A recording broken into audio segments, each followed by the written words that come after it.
أعوذ بالله من الشيطان الرجيم. بسم الله الرحمن الرحيم. الحمد لله رب العالمين، والصلاة والسلام على أشرف الأنبياء والمرسلين وعلى آله وأصحابه أجمعين. رب اشرح لي صدري ويسر لي أمري واحلل عقدة من لساني يفقهوا قولي. ربي زدنا علما وارزقنا فهما. قال الله تعالى في القرآن الكريم: أعوذ بالله من الشيطان الرجيم. بسم الله الرحمن الرحيم. قل هو الله أحد الله الصمد لم يلد ولم يولد ولم يكن له كفوا أحد. صدق الله العظيم. Assalamualaikum warahmatullahi wabarakatuh. Salam Jumaat Tazkirah pada hari ini, insyaAllah tuan-tuan dan puan yang dirahmati Allah sekalian yang berada di hadapan saya ini. InsyaAllah hari ini saya akan memberikan Tazkirah Jumaat yang bertajuk tuan-tuan dan puan memahami bagaimana kita hendak memahami tuan-tuan dan puan dan sekalian keutamaan dalam tindakan. Dalam Islam, tuan-tuan dan puan, ada satu bahagian yang dikenali sebagai fiqh aulawiyat, keutamaan ya. Dalam fiqh yang apa yang perlu kita utamakan dalam tindakan kita dalam dunia ini, tuan-tuan dan puan, penuh dengan cubaan, penuh dengan dugaan, penuh dengan pancaroba yang kita akan hadapi. Antara pancaroba itu, yang ujian itu ialah ujian tentang keimanan kepada Allah Subhanahu wa taala. Tuan-tuan dan puan, apabila Nabi Adam alaihi salam diciptakan oleh Allah Subhanahu wa taala, maka sebelum itu lagi Allah Subhanahu wa taala berdialog dengan para malaikat. Aku hendak menjadikan di dunia ini makhluk yang boleh menjadi khalifah, yang boleh memimpin bumi ini, supaya dalam keadaan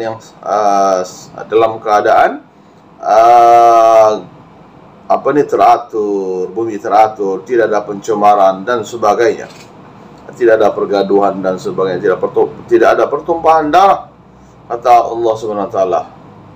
Maka aku hendak menjadikan khalifah di muka bumi ini.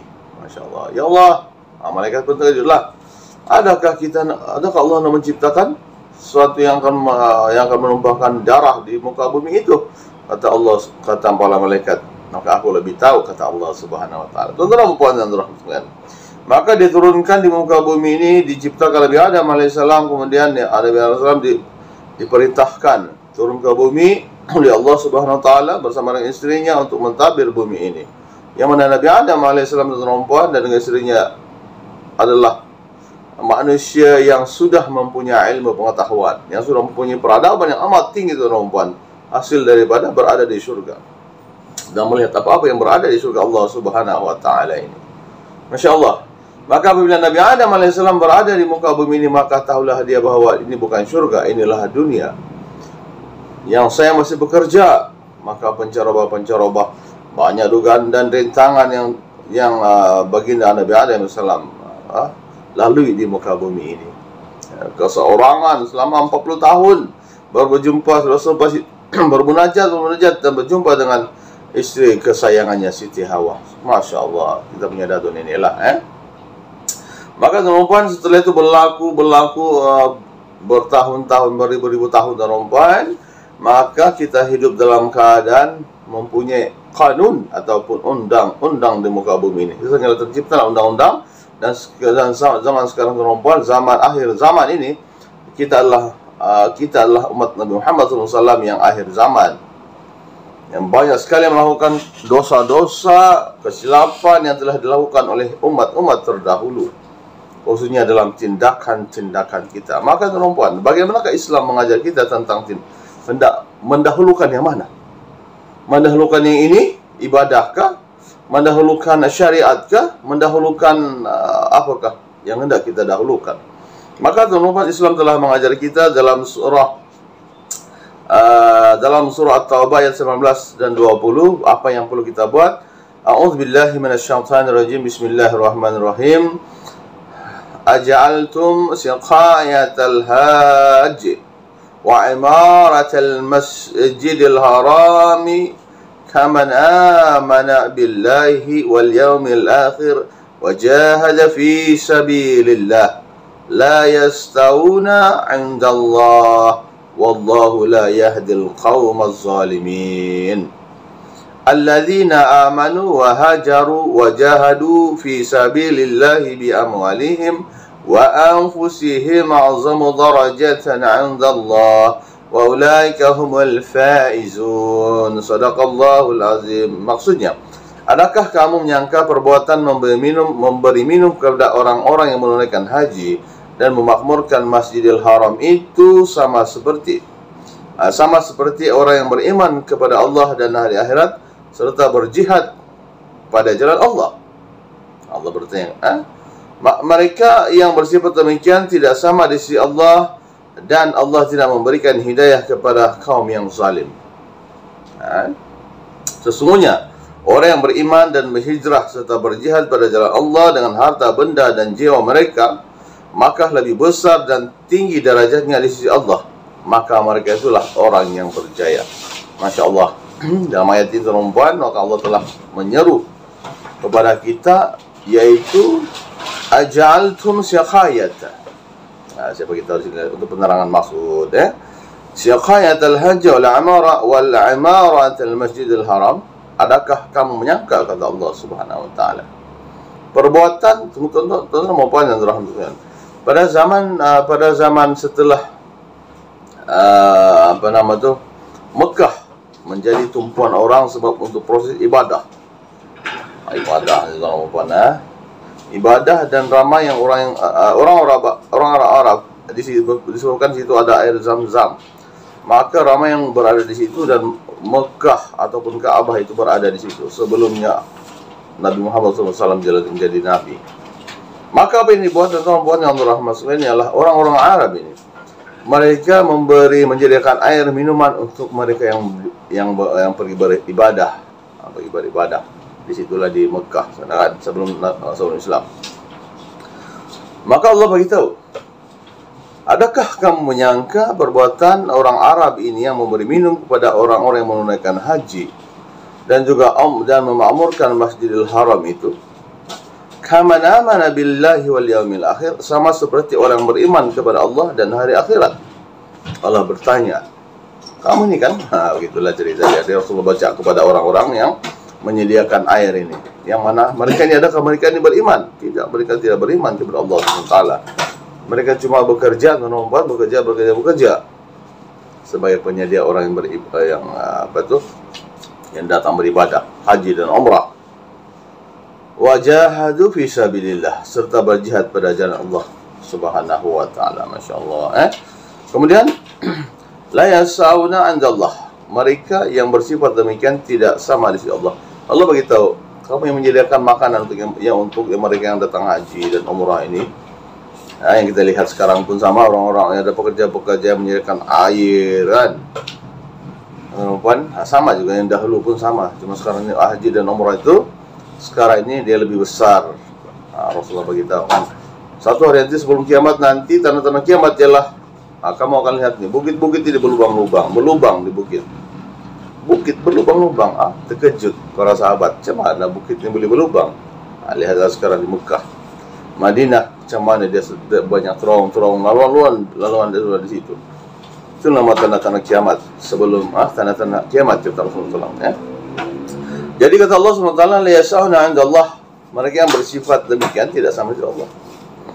Dengan siapa? Orang yang berjihad di jalan Allah Subhanahu wa taala dengan orang yang memberi minum ini, adakah sama dia di sisi Allah? Maksud dia di sini. Ada di sini kan. Jadi Allah bagi tahu, wallahu la yahdil qawmaz zalimin. Allah tidak memberikan hidayah kepada orang yang zalim. Zalim, saya sudah maklumkan juga, sudah bagi tahu tentang zalim ini, meletakkan sesuatu itu pada tempatnya. Kalau yang adil, kalau zalim meletakkan sesuatunya pada sesuatu perkara itu pada bukan tempatnya, itu zalim. Pada masa, pada tempat, apa lagi yang sesuai, itu kalau yang adil lah, letakkan sesuatu itu pada tempatnya, tempat yang sesuai, masa yang sesuai, suasana yang sesuai. Masya Allah. Itulah namanya adil. Lawannya adalah zalim. Maka alladzina amanu wa hajaru, sesungguhnya orang yang beriman dan berhijrah. Orang beriman, perempuan, orang beriman ialah mengucap asyhadu an la ilaha illallah wa asyhadu anna muhammadar rasulullah. Pasti dia beriman, Islam. Kemudian perempuan dia beriman, dia yakin dengan rukun iman, yakin kepada Allah Subhanahu wa taala, yakin wujudnya malaikat. Malaikat ini perempuan kalau daripada agama-agama lain mengatakan bahawa itulah angel atau malaikat kan. Tapi malaikat yang mereka boleh lihat, malaikat tidak bercahaya, tapi mereka sembah angel ini. Itu salah. Yang disembah adalah Allah Subhanahu wa taala. Kemudian wajahadu fi sabilillah bi amwalihim wa anfusihim, serta berjihad pada jalan Allah dan harta benda dan jiwa mereka. Orang-orang yang di sisi Allah a'zamu darajatan inda Allah, adalah lebih besar dan tinggi darjah di sisi Allah Subhanahu wa taala. Wa ulaika humul faizun, dan mereka itulah orang-orang yang berjaya. Maknanya di sisi Allah Subhanahu wa taala perempuan adalah orang-orang yang hebat. Yang pastinya pertama beriman kepada Allah Subhanahu wa taala dan berhijrah atau berpindah dari Mekah ke Madinah. Ada hijrah, kawan. Kemudian bukan saja berjihad di jalan Allah Subhanahu wa taala. Jihad dan arti sebenarnya berperang mengangkat pedang, jihad nafsu, jihad untuk menuntut ilmu, jihad untuk apa lagi dan sebagainya, untuk melihat untuk mendapatkan nilai yang bagus, berubah daripada yang jahat kepada yang bagus. Masya Allah. Dan juga kata Allah Subhanahu wa taala, bukan setakat diri mereka itu mereka berjihad, tetapi dengan harta benda mereka bersedekah, berzakat untuk apa? Membantu untuk Islam. Dan jiwa mereka, menanya nyawa aku ini jiwa milik Allah Subhanahu wa taala, aku nak sana. Hebat kan? Maka siapakah mereka ini? Allah beritahu mereka yang lebih besar lebih besar dan tinggi derajatnya, kedudukannya di sisi Allah Subhanahu wa taala. Lihatlah para sahabat, lihat para tabi'in dan tabi'in, lihat juga pada semua kalau macam Nabi Isa alaihissalam. Dan ada yang dikenal sebagai al-hawariyun disebut oleh Nabi Isa alaihissalam kepada dia punya al-hawariyun, pengikut Nabi Isa alaihissalam. Kamilah yang akan membantu kamu dalam urusan agama ini, atau membangun agama Nasrani kan. Begitu juga dengan Nabi Musa alaihissalam, di sini ada pembantu menegakkan agama Allah Subhanahu wa taala. Maka sebab turun ayat perempuan, menurut Nu'man bin Bashir terdapat beberapa orang sahabat sedang berbincang tentang amalan yang mereka utamakan selepas pembukaan Mekah. Selepas pembukaan Mekah, Fathul Mekah, inna fatahna laka fatham mubin. Itu macam itulah cerita dia. Setelah Rasulullah SAW lama berada di Madinah, menjadi pemimpin, menjadi ketua negara di Madinah, maka rindunya meluap-luap untuk kembali ke Mekah. Bila ke Mekah untuk menunaikan haji, pada tahun itu tidak dapat menunaikan haji, tahun depan baru menunaikan haji. Maka tuan-tuan selepas pembukaan Mekah pada masa itu, maka para sahabat pun bercerita lah, ini sahabat nuzulillah. Jadi terdapat sahabat yang akan menumpukan kepada mereka memberi minum kepada orang yang menunaikan haji. Juga bercerita, kalau saya ni, saya mau biar orang datang haji, saya mau kasih minum. Terdapat juga sahabat yang menumpukan usaha untuk memakmurkan Masjidil Haram. Selalu saya lah, kalau sudah dibuka begini, saya akan makmurkan Masjidil Haram ini. Selain itu terdapat sahabat yang berjihad di jalan Allah Subhanahu wa taala. Jadi percakapan sahabat tersebut ditegur oleh Sayyidina Umar kerana meninggikan suara di sebelah mimbar Rasulullah SAW. Kemudian Sayyidina Umar berjumpa Rasulullah SAW untuk mengadu hal tersebut, dan turunlah ayat ini. Ayat yang saya bacakan tadi itulah. Perempuan, mari kita lihat kepada apakah sebenarnya yang berada di sini. Ini maksudkan di situ. Maka di perempuan, apakah maksud dan prinsip dalam fiqh aulawiyat ini? Fiqh aulawiyat perempuan. Apakah itu fiqh aulawiyat? Fiqh aulawiyat perempuan adalah mengutamakan dan mendahulukan perkara yang sepatutnya didahulukan berdasarkan prinsip syarak. Mendahulukan perkara-perkara yang diutamakan lebih terdahulu. Itu saya beritahu tadi. Apa yang terdahulukan? Ibadah, akidah, ataupun adab, ataupun sebagainya. Maka Islam telah menentukan bahwa apakah sebenarnya yang hendak didahulukan dalam sesuatu perkara? Kita utamakan apa? Islam kita lihat dalam fiqh alawiyah, yaitu prinsip asas dalam fiqh alawiyah adalah pertama bersumberkan kepada dalil syarak, yaitu Al-Quran dan As-Sunnah. Al-Quran lah kalamullah yang diturunkan kepada Rasulullah SAW melalui perantaraan malaikat Jibril. Sunnah aqwalun wa taqrir Rasul. Itu adalah sunnah Rasulullah SAW. Kemudian sebenarnya mengutamakan perkara yang diutamakan oleh syarak. Kemudian mengambil kira keperluan semasa dan situasi sesuatu tempat. Kira macam adat lah, ada buruk sesuatu tempat itulah kita lihat, kita sesuaikan di situ. Seterusnya mengutamakan keperluan atau manfaat umum masyarakat berbanding dengan manfaat pribadi. Umum lebih penting daripada pribadi. Kemudian mengambil kira tahap keupayaan individu. Dari pelaksanaan fiqh alawiyat dalam kehidupan ialah dalam bidang pelaksanaan fiqh alawiyat, pertama ilmu dan pemikiran, kedua amalan, ketiga tuntutan syarak. Bagi bidang ilmu dan pemikiran, tuan-tuan yang dirahmati sekalian, prinsip am adalah mengutamakan usaha untuk menuntut ilmu dan memahaminya berbanding dengan melaksanakan sesuatu amalan. Apaan? Imam Syafi'i rahimahullah mengutamakan ilmu. Menuntutlah kamu ilmu. Sesungguhnya orang menuntut ilmu, tuan-tuan, kata Imam Syafi'i. Imam Syafi'i lah beritahu, menuntut ilmu, tuan-tuan, ini adalah utamakanlah. Kerana menuntut ilmu ini amat pedih, susah, perit. Macam kita lah, macam kita ni menuntut ilmu kan penat menghafal hadis, menghafal syair dan sebagainya. Namun jika tidak ada ilmu semua perkara ini, jika tidak ada ilmu, kita akan jadi perit lagi, susah, habis negara kita menjadi merudum. Semua negara itu kerana ilmu, dia akan turun kerana tidaknya ilmu berada di situ. Turun biasanya disebabkan oleh nilai-nilai akhlak ataupun nilai-nilai moral tidak diaplikasikan dalam sebuah negara. Berlaku rasuah, maka hancurlah sebuah negara. Kemudian tuan-tuan, aplikasi mengutamakan ilmu fardu ain berbanding dengan ilmu fardu kifayah. Contohnya mengutamakan ilmu menunaikan salat yang betul berbanding dengan ilmu yang lain. Maka salat utamakan, itu berpandukan kepada syarak. Aqimus shalah wa atuz zakah. Aqimus shalah kata Allah Subhanahu wa taala, sembah Allah Subhanahu wa taala. Yang kedua, mengutamakan ilmu fardu kifayah yang menjadi keperluan semasa dan pelengkap bagi umat Islam. Contohnya mempelajari ilmu dalam bidang perubatan. Perubatan teman-teman. Perubatan lah, ada doktor, ada nurse, jururawat dan sebagainya. Mesti kan ada bangunan, ada obat-obatan dan sebagainya. Dan ada R&D, lah. R&D kenapa lah? Mana itu diutamakan di dalam Islam. Kejuruteraan perempuan, tidak akan ada rumah-rumah bangunan tinggi, jambatan yang kukuh, jalan raya yang bagus tanpa ada kejuruteraan, ilmu jurutera ini.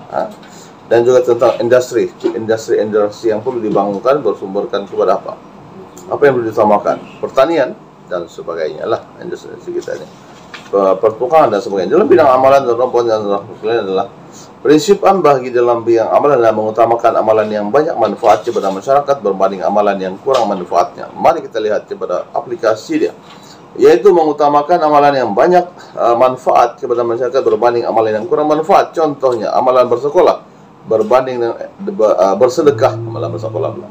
Amalan bersedekah, masya-Allah, berbanding dengan aktiviti gotong royong. Masya Allah, subhanallah, ya Allah. Kemudian kedua, mengutamakan aktiviti kemasyarakatan berbanding dengan ibadah sunat berbentuk pribadi. Apa itu? Melibatkan di dalam program berbentuk kebajikan masyarakat berbanding dengan memperbanyakkan amalan sunat untuk pribadi. Masya Allah, teman-teman yang dirahmati, itu yang disuruh dalam Islam lah. Yang ketiga adalah bidang tuntutan syarak. Prinsip adalah mengutamakan perkara pokok berbanding dengan perkara cabang. Sebab ramai yang mengutamakan perkara pokok, perkara cabang pula sekarang ini. Kerana cabang bermusuhan. Alhamdulillah. Maksud perkara pokok usul ialah perkara asas dalam Islam seperti keimanan kepada Allah Subhanahu wa taala. Yang kedua pula, maksud perkara cabang furu', iaitu furu'. Cabang adalah furu', ialah perincian kepada pelaksanaan perkara pokok seperti pelaksanaan solat berjamaah. Masya Allah. Aplikasinya, cara bagaimanakah kita hendak mengaplikasikannya? Tuan-tuan puan yang dirahmati sekalian yang berada di hadapan saya ini, ingatlah, kita semua boleh melaksanakan semua perkara itu, tuan-tuan. Mudah saja, tidak payah kita susahkan. Ikutilah ahli sunnah wal jamaah yang ke arah ini. Mengutamakan aplikasi tadi yaitu mengutamakan amalan fardhu ain berbanding dengan amalan fardhu kifayah. Contohnya mengutamakan pelaksanaan zakat wajib yang wajib sebelum bersedekah. Bayar zakat dulu, barulah bersedekah. Masya Allah. Kedua, mengutamakan amalan fardu berbanding dengan amalan sunat, seperti menolong ibu bapa berbanding dengan i'tikaf di masjid. Kita tolong orang tua kita dulu sebelum i'tikaf di masjid. Yang ketiga, menguasai akidah berbanding dengan perkara syariat, seperti mempelajari asas-asas akidah Islam terlebih dahulu sebelum memperhalusi isu-isu fiqh. Jadi kepentingan dalam fiqh awliyat terhadap individu dan masyarakat. Pertama, untuk individu kepentingan dia adalah memastikan tindakan manusia terkawal dan sistematik. Kita dahulukan lah. Masya Allah. Yang kedua, membuahkan hasil kerja yang berkualiti dan efektif. Nampak kan tadi kan? 3 perkara yang kita bilang amalan tadi itu kan. Yang ketiga adalah mengamalkan semua tuntutan Islam mengikut susunan yang tepat. Masya Allah. Yang seterusnya adalah kepentingan dari aspek masyarakat adalah mewujudkan kesejahteraan sosial dalam melestarikan pengurusan kehidupan kita ini. Yang kedua, menyeimbangkan kehidupan masyarakat dalam pelaksanaan tuntutan syariat. Yang ketiga, mewujudkan masyarakat yang berjaya menguruskan sistem kehidupan yang cekap. Islam mau kita ini maju, bukan ke arah kemunduran. Anggapan bahwa orang-orang yang bukan Islam ini menganjur ke arah kemunduran, itu tidak betul. Kita ada fiqh aulawiyat yang kita pegang Jadi pengajaran tentang ayat umat Islam adalah sentiasa meningkatkan keimanan kepada Allah Subhanahu wa taala. Iman kita ini kena sentiasa ditingkatkan, karena iman kita ini pandai berkurang dan pandai insyaallah meningkatkanlah. Dan hari akhirat, kerana keimanan adalah asas kepada segala amalan saleh. Kedua, umat Islam hendaklah sentiasa berhijrah kepada yang lebih baik supaya kita mendapat ganjaran yang besar di sisi Allah Subhanahu wa taala. Berhijrah daripada jauh kepada berhijrah kepada miskin menjadi orang kaya yang menyumbang kepada zakat dan membuat jarak sekalian. Yang ketiga, umat Islam hendaklah sentiasa berazam untuk berjihad sama ada dengan tenaga dan harta supaya kita diberikan petunjuk ke jalan syurga Allah Subhanahu wa taala. Kita ini makhluk perempuan. Islam ini adalah asal kita adalah syurga Allah Subhanahu wa taala. Asal kita syurga Allah Subhanahu wa taala, perempuan yang dirahmati sekalian. Kita berasal dari syurga. Nabi Adam AS asal dari syurga. Allah beritahu, masuklah, baliklah kamu ke syurga. Oleh kamu ke syurga, tapi ramai yang memilih untuk ke neraka Allah Subhanahu wa taala. Why? Diceritakan dalam Al-Quran semua perkara ini. Yang keempat, umat Islam hendaklah sentiasa berlomba-lomba untuk melakukan amalan kebaikan, kerana kebaikan dilakukan akan dihitung dan dibalas pada hari akhirat. Innamal a'malu binniyat wa innamal likulli imrin ma nawa. Dalam hadis. Tapi dalam Al-Quran terang, "Faman ya'mal mithqala dzarratin khairan yarah wa man ya'mal mithqala dzarratin syarran yarah." Siapa yang membuat perkara yang sekecil zarah, kebaikan zarah, dia akan lihat. Siapa membuat kejahatan sekecil zarah pun Allah akan lihat. Dan di mana? Di padang mahsyar. Husyirat yang berada di padang mahsyar adalah orang haiwan-haiwan pun berada di padang mahsyar untuk menuntut keadilan kepada Allah Subhanahu wa taala. Kenapa dia dibunuh? Kenapa dia disiksa? Haiwan-haiwan, Masya Allah. Apatah lagi manusia tuan-tuan yang sekalian. Tuan-tuan dan puan yang sedang muslim-muslimat yang dirahmati sekalian, maka yang seterusnya adalah umat Islam hendaklah sentiasa bijak memastikan keutamaan dalam semua tindakan agar dapat meningkatkan kualiti sesuatu kerja dan amalan, insyaAllah. Jadi akhirnya tuan-tuan, motivasi kepada kita lah. Muslim tuan-tuan, kita diberikan Al-Quran Al-Karim, sunnah Rasulullah SAW, asar sahabat juga, para tabi'in, dan para ulama kita tuan-tuan, untuk bagaimana hendak hidup di muka bumi Allah Subhanahu wa taala dalam keadaan aman dan damai. Allah, mereka semua memudahkan kita untuk masuk ke surga Allah Subhanahu wa taala. Bukannya susah pun melakukan solat. Susah nak solat. Mana ada susah? Solat sunat, solat wajib, solat fardu, berpuasa, bulan Ramadan, bukannya susah. Mudah saja semuanya. Cuma yang menjadikan susah adalah diri kita sendiri. Berzikir subhanallah, alhamdulillah, la ilaha illallah, Allahumma salawat, Allahumma salli ala Muhammad wa ala Muhammad. Baca Al-Quran, bismillahirrahmanirrahim, Yasin wal-Quranil Hakim, innaka laminal mursalin ala siratal mustaqim. Bacalah sampai hafal. Kerana Al-Quran dan perempuan adalah sumber segalanya. Sebab kita belajar Al-Quran ya. Belajar Al-Quran dan perempuan sebab atau bacalah Al-Quran kerana Al-Quran itu perempuan akan menerangi hidup kita di dunia ini, hidup di dalam alam barzakh, dan juga Al-Quran lah teman kita ketika mana kita beralam susah. InsyaAllah beramallah Al-Quran perempuan yang Rasulullah insyaAllah. Jadi saya rasa itu saja yang baik dari Allah SWT, yang baik itu dari Allah SWT. Quran itu berdiri saya sendiri. Aqulu qawli hadza wa astaghfirullahalazim li wa lakum wa li sa'iril muslimin wal muslimat birahmatika ya arhamar rahimin. Wabillahi taufiq wal hidayah. Assalamualaikum warahmatullahi wabarakatuh. Dan sentiasa majukan diri Anda, jangan berlawan dengan inovasi-inovasi yang ada. Islam suka inovasi. Innallaha la yughayyiru biqaumin hatta yughayyiru ma bi anfusikum. Ini yang selalu saya nyatakan kepada rakan-rakan, hendaklah kita sentiasa upgrade diri dan berubah ataupun upgrade diri sendiri. Pertama untuk Anda dan untuk masyarakat semuanya insyaallah.